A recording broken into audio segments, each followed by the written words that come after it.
You fall on the discourse. The internet was ablaze where people were thinking that. I did the right thing by my Duty Noble standards. I fed an Ole Miss fan and an LSU fan.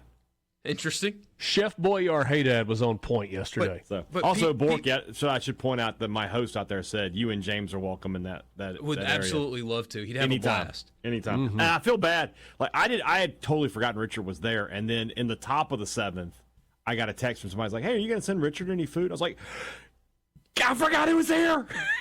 So I just put everything together. So you didn't give any to Texas players, though, after Game 3? The only Texas person who got any of my food was my friend Tyler Horka. Where do you fall in the discourse on that, Haydad? It's become like this toxic thing. It's crazy. It's like I didn't mind it so much when we were giving them food after taking 2 out of 3 from them every weekend. Yeah. But when you're losing to them, and it's become you've turned Duty Noble into a place where opposing teams don't fear to come. They love to play there. Yeah. And like you think about, you're right on top of them out there in the outfield, right? If that's LSU, those guys would have to go see a therapist on Monday after what would be said. But it's just so lovey-dovey out there. It's just, I just don't. The whole point of that. Ben told a story on the air yesterday about it. Yeah, that it used to be rough. Well, I said, doubleheader on a Sunday afternoon. This is a place that largely was built on the old school Saturday doubleheader in the SEC. It was a 9-inning game and a 7-inning game, and Ben was like, that's my memory of Duty Noble. Yeah. He said, we would roll in here, and I might pitch game 1, and he said, their fans are absolutely wearing us out for 9 innings. And, hardest place to play, you go anywhere.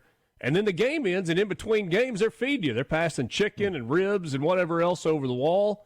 And then as soon as the game starts back, they go right back to it. Yeah. That's not so much anymore.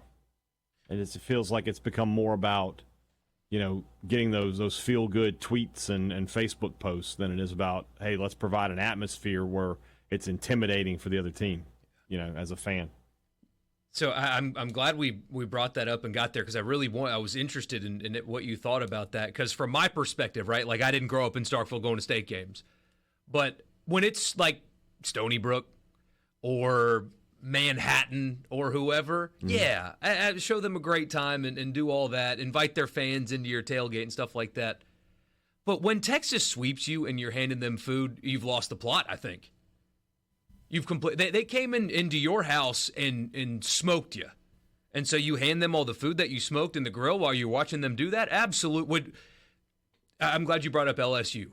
Would Tennessee do that? No. The best program in America today? How would Mississippi State players be treated in Knoxville?